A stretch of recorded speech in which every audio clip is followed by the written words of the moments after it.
महादेवाय विद्महे शक्तिमाते धीमहि तन्नो गुरुवर प्रचोदयात्। ओम ब्रह्मा भगवान विद्महे मां सरस्वती धीमहि तन्नो प्रजापति प्रचोदयात्। ओम श्री विष्णु स्वरूपेण परमपिता परमेश्वराय विद्महे महालक्ष्मी स्वरूपा आद्या मां शक्ति धीमहि तन्नो इष्ट प्रचोदयात्। हरि ओम।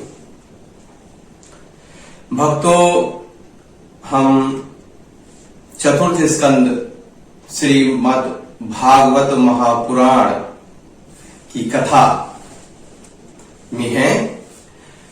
पिछली बार हमने ध्रुव की कथा का वर्णन किया था, उसे शॉर्टकट में छोटे में ध्रुव की कथा का एक बार थोड़ा अध्ययन कर लेते हैं, थोड़ा सा सुन लेते हैं। बड़ी अच्छी कथा है और जो ध्रुव की कथा सुनता है उसके अंदर भगवान की कृपा बरसती है, इसलिए एक बार वो रिपीट कर देते हैं।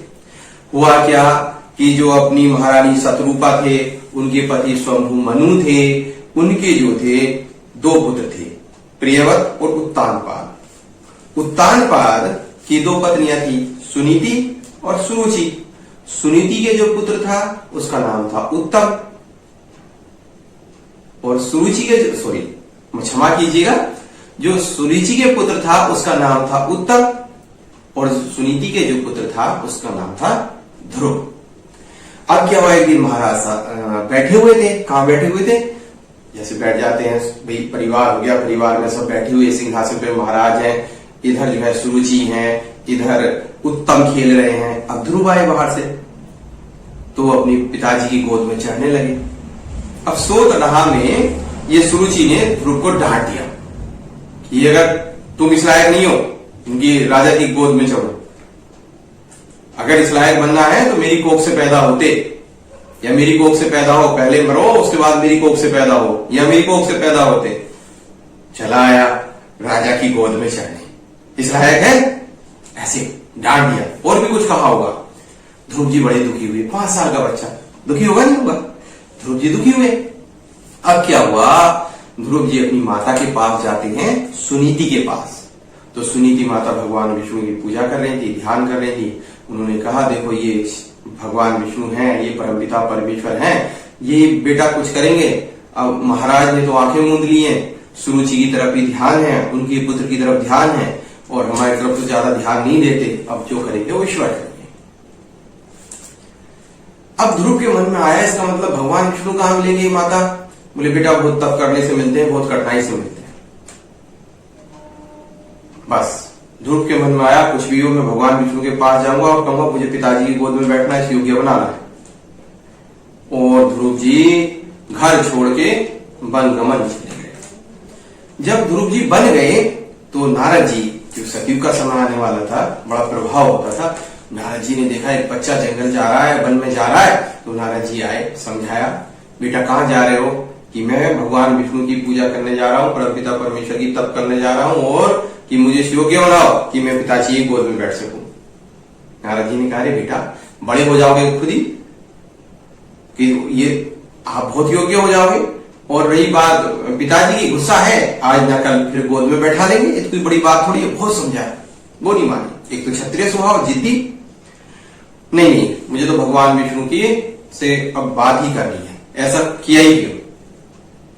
देखिएगा, तितिक्षा, जिन लोगों का मनोबल और तितिक्षा इतनी बड़ी मजबूत होती है, वो चाहे वो प्राप्त कर सकते हैं, ये कहानी कहती है। जो लोग थोड़ा थोड़ा संकल्प ले लेते हैं, तोड़ते रहते हैं, उसमें हम सब हैं, हम नहीं कह रहे, हम सब एक से हैं, तो उन्हें इच्छा पूर्ति में और जो उद्देश्य है प्राप्त करने में बहुत कठिनाई होती है। भगवान भरोसे रहती है चीजें सब भी, लेकिन आपको फिर भी अपना संकल्प मजबूत रखना चाहिए।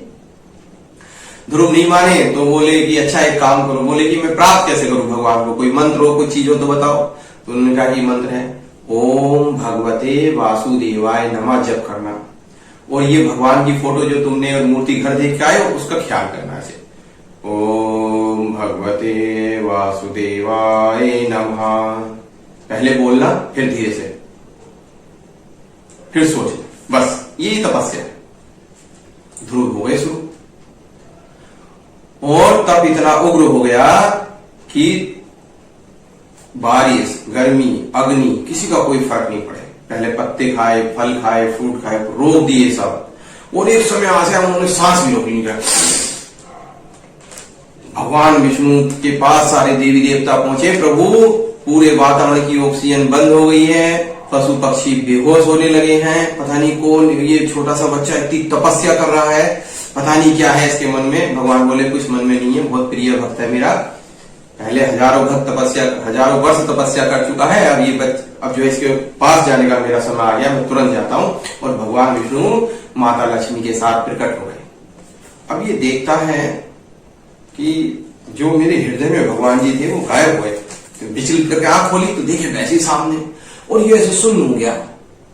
अरे भगवान के दर्शन हो जाए तो आदमी सुन्न हो ही जाएगा ना। फिर भगवान जी उसके ऊपर अपना हाथ रखते हैं, तब ये बोलता है, कहता है प्रभु देखो, आपके दर्शन प्राप्त करने के बाद तो कुछ प्राप्त करने योग्य रहता ही नहीं है, सब कुछ हो गया। इसीलिए तो जीवन का उद्देश्य ही है कि हम अपने प्रभु को प्राप्त कर सकें। लेकिन प्रभु मैं कितना, अब मूर्ख समझो या कुछ समझो, मैं तो तपस्या मात्र इसलिए की है कि मेरे पिताजी का प्यार प्रेम मुझे मिले, और जो मेरी सुरुचि माता है उसको सद्बुद्धि है। भगवान बोले अरे मेरे भोले भक्त, ये तो तुझे ऑटोमेटिक मिल ही गया, अब क्या बचा। लेकिन एक चीज मैं अब अपनी तरफ से दे रहा हूं, तुझे वो पद मिलेगा जो किसी को नहीं मिला। वो पद, पहले तू 36,000 वर्ष तक राज्य करेगा, जो उत्तम है। यक्षों के साथ युद्ध में मारा जाएगा, वहां भी यक्षों में कुबेर तुम्हें आशीर्वाद देंगे। उसके बाद जब तुम्हारा मन भर जाएगा तो तुम मेरे लोक आओगे, और मैं उस लोक का नाम रखूंगा ध्रुव लोक। वहां तुम मेरे सदा दर्शन करोगे, सदा जप करोगे। और जब लोग पृथ्वी लोक से या मृत्यु लोक से कहीं से देखेंगे, कहेंगे देखो वो है ध्रुव लोक, वो है ध्रुव तारा, सबसे ज्यादा चमकने वाला। और आपका स्थायित्व होगा, किसी और का इतना स्थायित्व नहीं, तो आपका फिक्स होगा, जब तक दुनिया है आपका नाम है। और जब युगो युग सब समाप्त हो जाएंगे, जब महाकल्प हो जाएगा और महाप्रलय आ जाएगी, तो तुम मुझमें समा जाओगे। और जब भी संसार में भक्ति का नाम होगा तो आपका नाम सबसे पहले लिया जाएगा। देखो ध्रुव की भक्ति कितनी थी कि भगवान विष्णु आए, परमपिता परमेश्वर आए और ऐसा वरदान दिया और सबसे ऊंचा पद प्राप्त। बोले प्रभु आपकी यति कृपा, बहुत अच्छा लगा, लेकिन मैं ये चाहता हूं कि अब आपकी छवि कभी मेरे मन से हट जाए। वो पद वो सब कुछ नहीं, पर जो भी हो मेरे यहाँ आपका मन हर समय आपकी मूरत और यह नाम है, दुनिया में कुछ भी करूं ये बना है। प्रभु तथास्तु कहते कहते चलो मैं तुम्हें घर तक छोड़ाऊं। प्रभु अपने यान में बैठा के गरुड़ वाले वो घर ले जाते, छोड़ के आते हैं। और जैसे ये उतर के चलते हैं तो वो महाराजा तो बड़े परेशान थे, महारानी भी परेशान थी। अब उत्तानपाद बहुत दुखी भी थे। नारद जी ने जाके खबर दी कि आपका बेटा आ रहा है श्री हरि के दर्शन करके, और इतने वरदान प्राप्त कर लिए। अब देखो जैसी भगवान की कृपा होती है सब अनुकूल हो जाता है। प्रजा भी आई, फूल बरस रहे हैं, बड़ा स्वागत हुआ। और जो सुरुचि थी वो रो रही है, कह रही है मेरे पुत्र इतना प्यार कर रही है सुरुचि, सुनीति भी प्यार कर रही है। उत्तानपाद जी को भी सद्बुद्धि आ गई, वो भी सुरुचि और सुनीति से दोनों से इक्वल प्रेम करते हैं। और ध्रुव को राज सिंहासन मिल जाता है, 36,000 वर्ष तक राज करते हैं। उसके बाद परम पद ध्रुव लोक प्राप्त करते हैं। इतना बड़ा भक्त हमारे पूर्वज हुए हैं। अब देखो, अब जरूरी नहीं है एक वंश बहुत अच्छा हो उसके यहां सारे ही अच्छे। अब हम आपको छोटा सा ध्रुव का जो वंश है वो आपको सुनाते हैं। क्या हुआ, ध्रुव जी को जब सब हो गया, अपने ध्रुव लोक चले गए, उनका विष्णु नंद सुनंदन आके उन्हें ले गए। तो इसमें एक राजा अंग हुए हैं। ध्रुव के पास में बहुत राजा हुए, अब ये बताएंगे तो बहुत समय लग जाएगा। एक राजा हुए अंग। अंग राजा जो थे बहुत अच्छे थे, बहुत अच्छे, बड़े धार्मिक। भगवान विष्णु परमपिता परमेश्वर के भक्त। अंध ने कहा कि मैं अश्वमेध यज्ञ करूंगा और 100 अश्वमेध यज्ञ करूंगा। अब क्या क्या अंध यज्ञ कर रहे हैं और उन्होंने कहा यज्ञ करके मैं क्या करूंगा, पुत्र प्राप्ति चाहिए। अंध के समय पुत्र नहीं था। अब उन्होंने क्या किया, यज्ञ स्टार्ट कर दिया और जब वो अनुष्ठान कर रहे थे लेकिन देवता स्वीकार नहीं कर रहे थे। देवता कहते हैं कि हमने जो हवन है बड़ा शुद्ध है, दूषित भी नहीं है, वेद मंत्र भी हमारे बल शक्तिशाली हैं, सब कुछ है, लेकिन फिर भी देवता हमारी आहुति स्वीकार नहीं कर रहे। बोले क्या कर सकते हैं? तो बोले आपसे इस जन्म में कोई अपराध भी नहीं हो सकता है पूर्व जन्म में आपका कोई अपराध हो, तो कुछ ऐसा है, कोई ना कोई पूर्व जन्म ऐसा है कि जिसकी वजह से कोई अपराध हुआ है। उसका कारण ये, जब तक आपके पुत्र नहीं होगा तो आप भगवान आपकी आहुति है, देवता आपकी आहुति स्वीकार नहीं करेंगे। एक काम करो, पहले पुत्र के लिए यज्ञ करो, अश्वमेध यज्ञ छोड़ दो, पुत्र के लिए यज्ञ करो और श्री हरि से जो इच्छा करो वो मिल जाता है। लेकिन किसी कर्मवंश आपके जीवन में इस बार कोई भी पुत्र या पुत्री या संतान का सुख है नहीं, आप चाहो तो ईश्वर से ले सकते हो। इन्होंने क्या किया, इन्होंने यज्ञ किया और पुत्र प्राप्ति के लिए, और जब यज्ञ किया आशीर्वाद भी मिला इन्हें। और इनकी जो एक पत्नी थी उनका नाम था मृत्यु, और मृत्यु से, क्षमा कीजिएगा, पत्नी इनकी मृत्यु नहीं थी, जो ध्रुव के वंश में ही एक मृत्यु हुई है उनकी ही पुत्री थी सुनीता, और सुनीता इनकी पत्नी थी, किसकी? राजा अंग की। तो राजा अंग की जो मृत्यु की पत्नी सुनीता थी उनसे एक पुत्र हुआ। उस पुत्र का नाम था वेन, इस यज्ञ के परिणाम से हो। और ये जो वेन था ना बहुत दुष्ट था, यानी कि वेन की नानी का नाम था मृत्यु, और ये वेन बहुत दुष्ट था, बहुत कठोर। अब देखो कहा राजा ध्रुव और कहा उनके यहां अंग के यहां वेन पैदा हुआ। एक ये भी है कि जब आप अपने जीवन में जो भाग्य में आपका होता है ना कि चलो नहीं है, लेकिन लोग जबरदस्ती करते हैं, तो जबरदस्ती की प्राप्त हुई चीज जो है ना लाभकारी नहीं होती।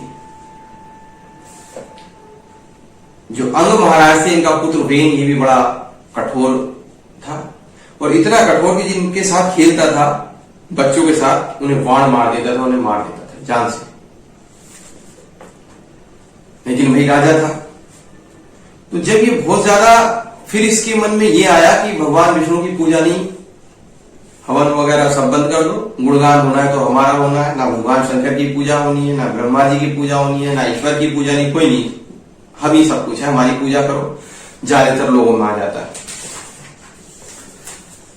तो राजा वेन इतनी अराजकता हो गई, एक दिन ऋषि मुनि वहां से निकल रहे थे, उन्होंने सोचा वेन को समझाया जाए।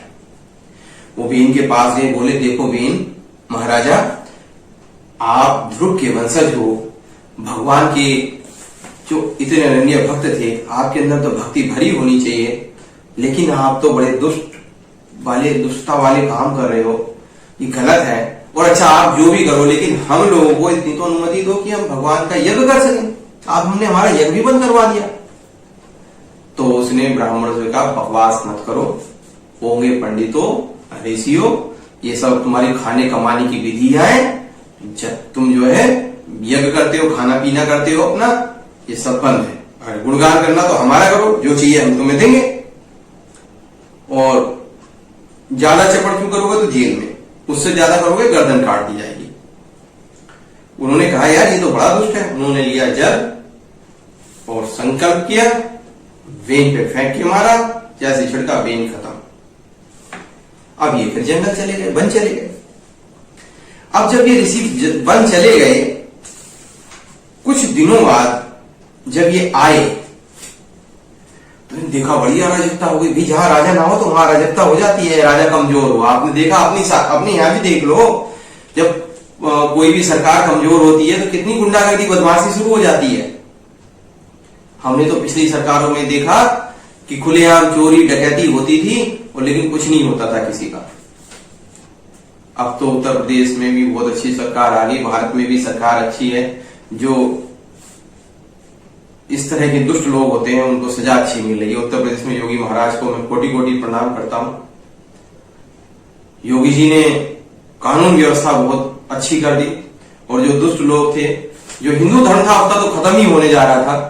मुझे याद है कि वहां पे हम मंदिर पे अपनी आरती नहीं कर सकते थे लाउड स्पीकर लगा के, और तो ये तो एक तरह से बड़ी खराब बात थी। लेकिन योगी जी महाराज का भी बहुत बहुत धन्यवाद। योगी जी के कारण आज आरती भजन सब अच्छे से हो रहे। अब क्या हुआ, राजा हो कहते हैं ना कि एक बार श्री राम ने कहा था कि साधु राजा बहुत काम का होता है, बहुत सबसे सुयोग्य पात्र होता है। और हमारे माननीय प्रधानमंत्री मोदी जी वो भी साधु राजा है और योगी जी वो भी साधु राजा है। कोटि कोटि नमन।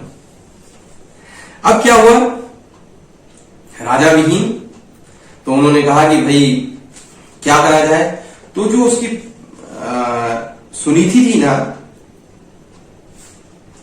राजा अंग की पत्नी, उसने उसको वेन को तेल में और मंत्रों में बहुत शक्ति होती है। अभी हमने आपको कुछ मंत्र बोले हैं, तो मंत्रों में इतनी शक्ति होती है बहुत। ये भी वैज्ञानिक एक वैज्ञानिक साइंस, एक विज्ञान, मंत्र विज्ञान है। आप कभी शांति कुंज की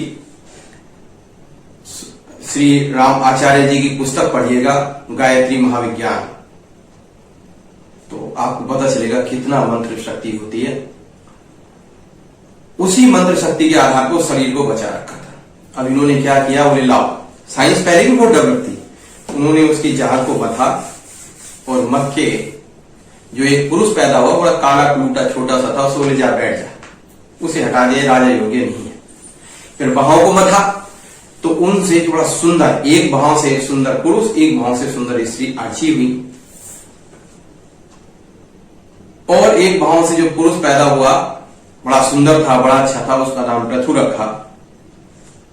और उनसे कहा कि अब आप राज्य करो। पृथु भगवान, बोलिए पृथु भगवान की जय। पृथु भगवान साक्षात भगवान विष्णु का अवतार थे। मथने को आप ऐसे समझ सकते हैं कि उनके डीएनए से टेस्ट ट्यूब बेबी की तरह बच्चे पैदा किए, तो उसके हाथ से, जो वेन के हाथ से जो डीएनए लिया, उस डीएनए के क्रोमोसोम को इस तरह से सेट किया कि अच्छी क्वालिटी की संतान हो।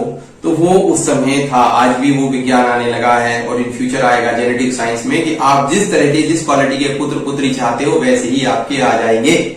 तो ये साइंस वही थी कि उन्होंने भगवान विष्णु के समक्ष अच्छी क्वालिटी के, तो उनका नाम था पृथु, भगवान विष्णु के अवतार थे। वो आए और पृथु को कहा गया कि आप अब राज्य करो। पृथु ने बड़ा राज्य संभाल लिया। तो राज्य संभालने के बाद अर्ची के साथ अर्ची के साथ उनका विवाह कर दिया गया। अब क्या हो, जब भी कोई क्वालिफाइड आदमी आता है ना, मुसीबत पहले आती है। पृथु बहुत योग्य थे, तभी तो मुसीबत आएगी। भैया देखो एग्जाम किसका लिया जाए, जो परीक्षा की तैयारी करेगा, जो नहीं करेगा उसका एग्जाम होगा ही। अब पृथु को पहला एग्जाम की पूरी पृथ्वी पर अकाल पड़ गया।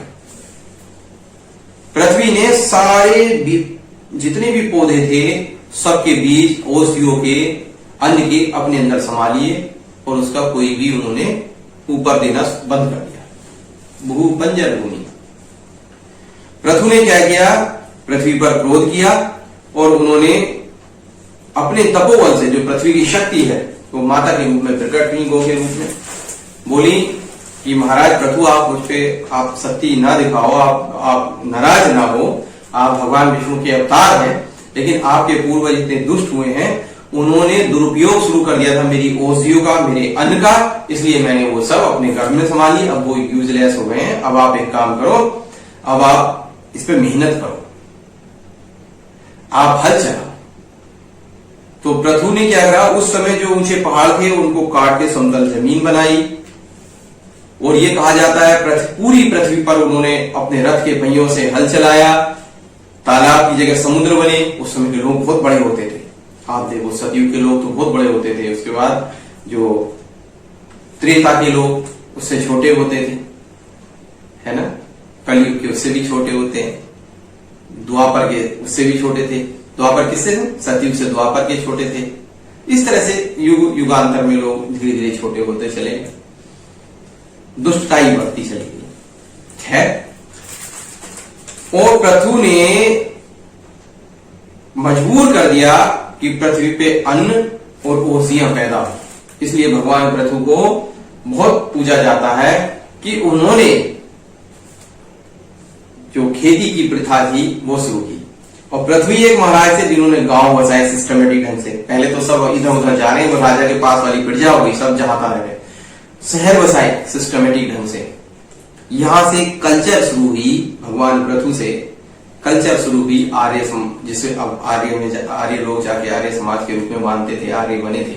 लेकिन पृथु भगवान के समय से ये कल्चर शुरू हो गई, नगर की और गांव की, खेती करने की, व्यापार की, ये उन्होंने चलाया। तो भगवान पृथु की बड़ी पूजा होती थी, पाठ होता था। लेकिन भगवान पृथु कहते थे मेरी पूजा पाठ ना करके उस परम पिता परमेश्वर की पूजा पाठ करो, वही इस योग्य है। अब महाराज पृथु ने, अब हमने क्या करा, ध्रुव के यहां वेन हुए, और वेन के कौन हुए? पृथु हुए। अब पृथु ने अश्वमेध यज्ञ किया, अश्वमेध यज्ञ, और ये कहा कि मैं 100 अश्वमेध यज्ञ करूंगा। तो जैसे ये 98 अश्वमेध यज्ञ करे तो इंद्र भगवान को लगा कि मेरी कुर्सी गई, क्योंकि नियम यह है कि जो 100 अश्वमेध यज्ञ करेगा वो इंद्र बन जाएगा। तो इंद्र भगवान क्या करें, इनका घोड़ा चुरा के ले जाए अश्वमेध यज्ञ कर। उसे अत्रि ऋषि ने देख लिया, तो जो महाराज पृथु के पुत्र थे वो भागे इंद्र के पीछे, इंद्र ने घोड़ा छोड़ दिया और ये उसे ले आए। तो इसलिए इनका नाम रखा गया विश्वजीत, अश्वजीत, भाई अश्व को जीत के लाए। लेकिन क्या हुआ, ये फिर यज्ञ करने बैठे, वो फिर लेके भाग गए। अब पृथु ने कहा मुझे अब इंद्र से फाइट ही करनी पड़ेगी। अत्रि ने बता दिया ये इंद्र लेके जा रहा बार बार भेष बदल के। तो उसी समय जब ये पृथु ने कहा इंद्र से फाइट करनी पड़ेगी, इंद्र से युद्ध करना पड़ेगा, ब्रह्मा जी आ गए। ब्रह्मा जी ने कहा पुत्र तुम्हें इंद्र तो बनना नहीं है, तुम तो यज्ञ इसलिए कर रहे हो, ईश्वर की भक्ति के लिए कर रहे हो। तो एक काम करो, तुम 99 यज्ञ करो, 100 मत करो, तुम्हें 99 ही भगवान के दर्शन हो जाएंगे। और पृथु भगवान जब यज्ञ करते हैं 100 की जगह 99 ही श्री भगवान आ जाते हैं, विष्णु भगवान। आहा क्या प्रकाश है, जिनको देखने से सारी मनोकामना पूर्ण हो जाती है। वो शंख चक्र गदा, सुंदर स्वरूप, मुकुट, मोर मुकुट लगा हुआ है, पीत वर्ण का कपड़ा लगा हुआ है, पट लगा हुआ है, और जिनको देख के सारे दुख, सारे सुख, सब चीज खत्म हो जाती है।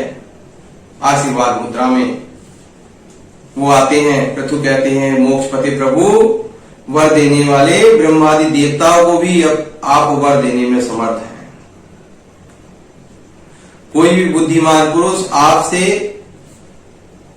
देहाभिमानियों के भोग के योग्य विषय वस्तु कैसे मांग सकता है। जो आप ब्रह्मा जी को वर दे देते हैं, आप भगवान शंकर जी को भी वर दे सकते हैं, तो आपसे मैं क्या अपने शरीर के लिए क्या चीज मांगू, प्रजा के लिए क्या चीज मांगू, आपसे मोक्ष भी मैं क्या मांगू। क्योंकि महापुरुषों के हृदय से उनके मुख द्वारा निकला हुआ आप जो, मतलब मुझे तो वो भी मोक्ष नहीं चाहिए कि जो जिसमें महापुरुषों के हृदय से उनके मुख द्वारा निकला हुआ आपके चरण कमलों का मकरंद नहीं है, क्योंकि उस मोक्ष में वो नहीं है। मोक्ष हो गया लेकिन मुझे क्या चाहिए, जो बस आप 1000 कान दे दो, 10,000 कान दे दो। 10,000 कान क्यों बेटा? 10,000 कान का क्या करोगे? कि मैं चाहता हूं कि हर समय आपकी भक्ति सुनता रहूं, कथाएं सुनता रहूं। भागवत कथा इसलिए तो सुनाई जाती है, कथा सुनूंगा मेरा ध्यान हो रहा, मैं मंत्र जप करता हूं, मंत्र जपते जपते उधर ध्यान चला जाता है। लेकिन जब कथा सुनूंगा तो आपकी तरफ ध्यान रहेगा। तो भगवान ऐसे कान देते हैं, 10,000 कानों की शक्ति वाले कान, की हर समय वो ध्यान की गुंजायमान होती है। और प्रभु भगवान उसे ले लेते हैं और तृप्त हो जाते हैं। फिर वो अपनी प्रजा को उपदेश देते हैं, जो भी कि भाई 10,000 कान मैंने लिए, 10,000 कान की शक्ति का कान लिया, इसका मतलब ये नहीं है तुम्हें नहीं मिल सकता। तुम भी भगवान का ध्यान करो तो तुम्हें भी वो आवाज सुनाई देगी।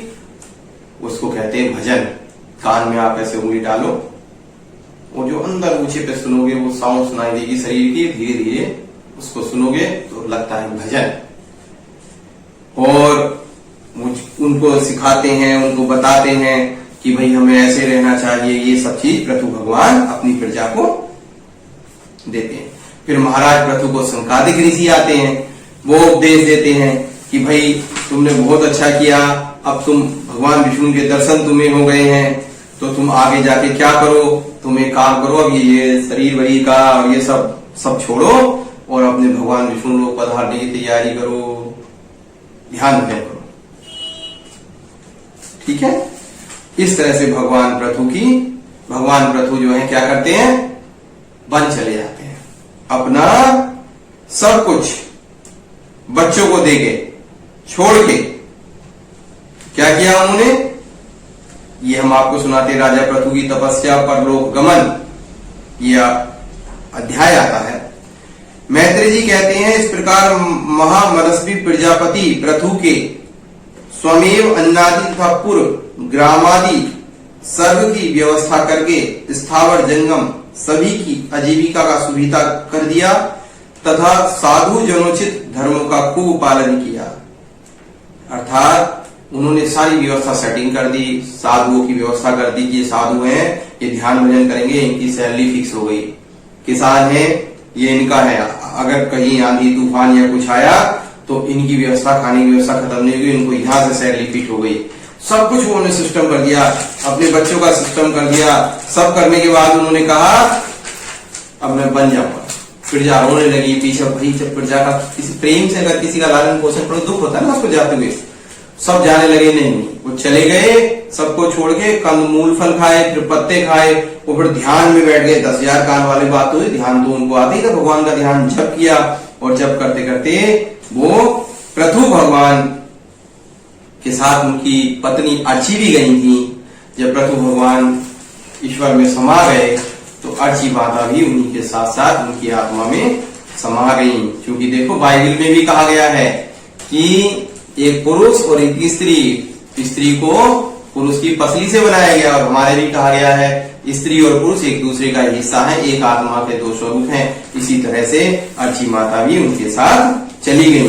सारी देवियां कहने लगी स्त्री धन्य है, अपने पति राजेश्वर प्रथु की मन वाणी और शरीर से इतनी सेवा की जैसे माँ लक्ष्मी भगवान विष्णु की सेवा करती है। और ये दोनों भगवान विष्णु में जाकर मिल गए। बोलो भगवान प्रथु महाराज की जय। अब हम आगे प्रथु की परंपरा और प्रेषिताओं का भगवान रुद्र को उपदेश, ये वाला अध्याय अगली वीडियो में बताएंगे। तब तक के लिए नमस्कार, प्रणाम। भगवान आपको सुख रखे। आपने ये भागवत कथा सुनी, सच मानिए आप बहुत भाग्यशाली हैं। ये जो मैंने भगवान विष्णु के चरित्रों का वर्णन किया है, भगवान विष्णु का जरूर आपको ध्यान आया होगा, उसका लाभ आपको जरूर मिलेगा। हरि ओम तत्सत।